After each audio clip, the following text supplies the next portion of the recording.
Hello, and welcome to our latest episode of Pop Culture Perspectives.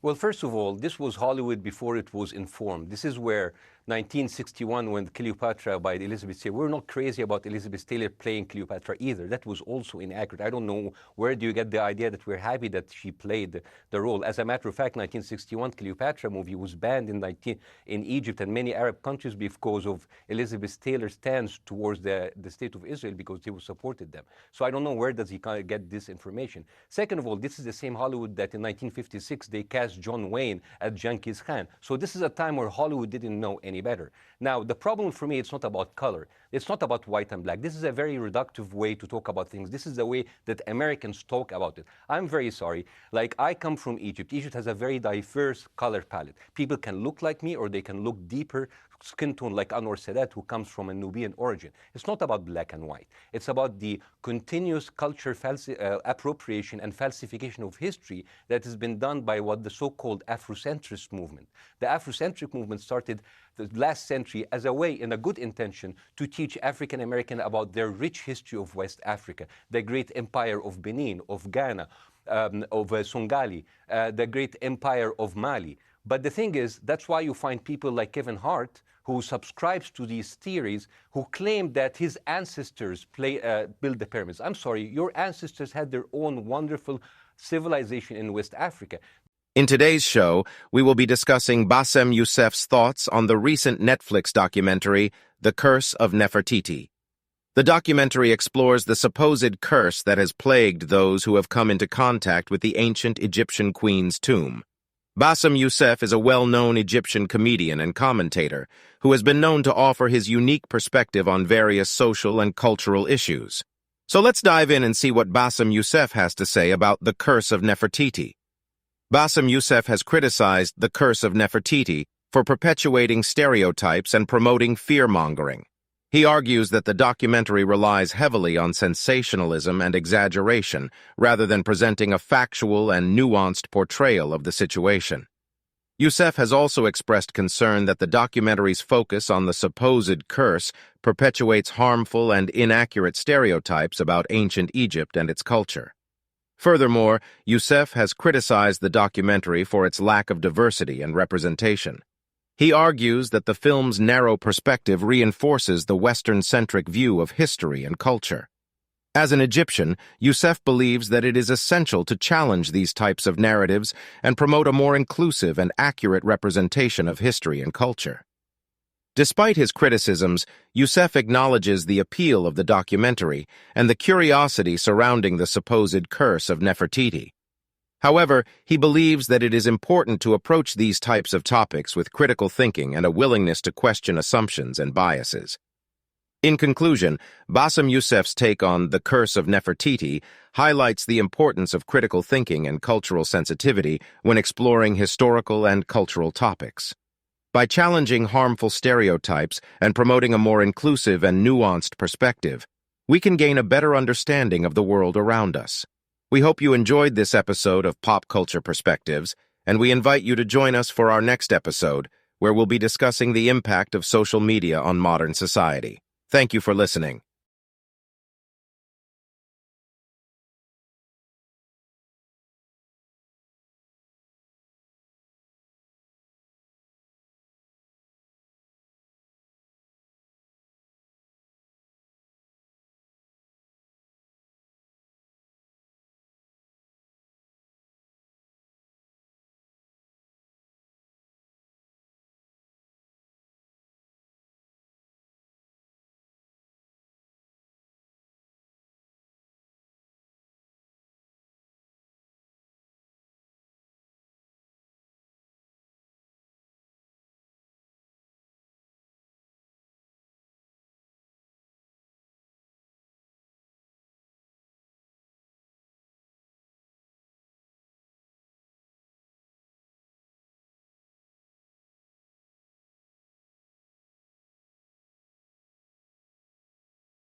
you're only focused on Cleopatra, who's being played by this black actress. But when you look at the other cast, I don't think they're all Egyptian. I don't think they all represent the cast. All right, let me bring in. Double standard there. Okay, let me bring back Bassem. I mean, if this was in a theatre production, I could imagine this happening without people creating much of a fuss. Is it because it's a Hollywood movie and Hollywood's put itself in the vanguard of cultural appropriation? It's a documentary. Hollywood has been erasing my people from telling. We are not allowed to tell our own history. And I'm sorry, I have to disagree with the gentleman. It's not about, it's not just Cleopatra. Everybody in that movie, her court, everybody who's supposed to be Egyptian, they look like they came from West Africa, from the south of the Sahara. We, as Egyptians, are being called intruders and invaders in our own culture. This has been going on systematically. I don't want to wake up one day and find the Museum of the African American Culture and History claiming the stolen Egyptian artifacts in the British Museum to be theirs. And now I'm hearing that Zendaya, the very popular actor, who I would love her to play, but Zendaya ethnically is half Nigerian, half German, and now she's going to play.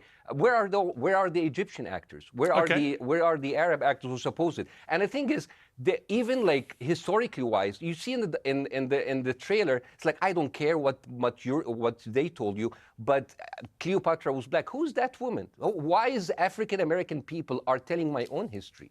She is there's all of these pseudoscience and pseudo history has been going on, and it has implications. No, I am sorry. African people from West Africa did not build the pyramids. Okay. Cleopatra did not like that. And also Jewish people do not build the pyramids. Okay. It is time for Hollywood to listen to the people who own that history. So well, you've made that. One more thing. I just want to say one more thing. Egypt had 30 dynasty over 2,700 years. We had kings and queens from the kingdom of Kush, from Nubia, from Libya. This area had bled into each other and expanded and shrunk into each other. I understand exactly what I mean when I say nationality or heritage or ethnicity. You both made your point strongly. It's an interesting debate. Thank you both very much indeed.